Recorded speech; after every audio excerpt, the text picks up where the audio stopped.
யூகேல காமனாக எல்லாரும் ஃபேஸ் பண்ணுற ப்ராப்ளம் பார்த்தீங்கன்னா இந்த விட்டமின் டி டெஃபிஷியன்சி. இந்த விட்டமின் டி டெஃபிஷியண்ட்டாக இருக்கவங்க மஷ்ரூம் ரெகுலர் பேசிஸாக எடுத்துகிட்டு வரது ரொம்பவே நல்லது. ஏன்னா மஷ்ரூமில் natural source of vitamin D இருக்குது. நான் இன்னைக்கு restaurant style mushroom paste gravy ready பண்ண போகிறேன். ரொம்பவே சிம்பிள் இந்த ரெசிபி, டக்குன்னு செஞ்சு முடிச்சிடலாம். வாங்க எப்படி செய்யலாம் பார்க்கலாம்.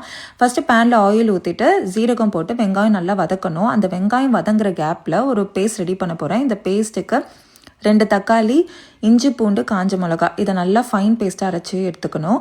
வெங்காயம் நல்லா கோல்டன் கலர் ஆனதுக்கப்புறமா இந்த ஃபைன் பேஸ்ட் அதில் ஊற்றிட்டு மஞ்சள் தூள், குழம்பு மிளகாய் தூள், தனி மிளகாய் தூள், கரம் மசாலா இதை போட்டு நல்லா வதக்கணும். அதுக்கப்புறம் கொஞ்சமாக தயிர் போட்டு லாஸ்ட்டாக மஷ்ரூமும் பீஸும் அதில் ஆட் பண்ணிவிட்டு தண்ணி போட்டு நல்லா வேக வைக்கணும். நல்லா மஷ்ரூம் வெந்ததுக்கப்புறமா எண்ணெய் பிரிஞ்சு வரும். அந்த எண்ணெய் பிரிஞ்சு வர அந்த டைமில் அரைச்சி வச்ச கேஷ்யூ பேஸ்ட் அதில் ஆட் பண்ணிவிட்டு நல்லா மூடி போட்டு ஒரு 10 மினிட்ஸ் ஃப்ளேம்லேயே இருக்கட்டும். லாஸ்ட்டாக கொத்தமல்லி தூவி இறக்கிட்டோன்னா ஒரு சூப்பரான மஷ்ரூம் பீஸ் கிரேவி ரெடி ஆகிடும்.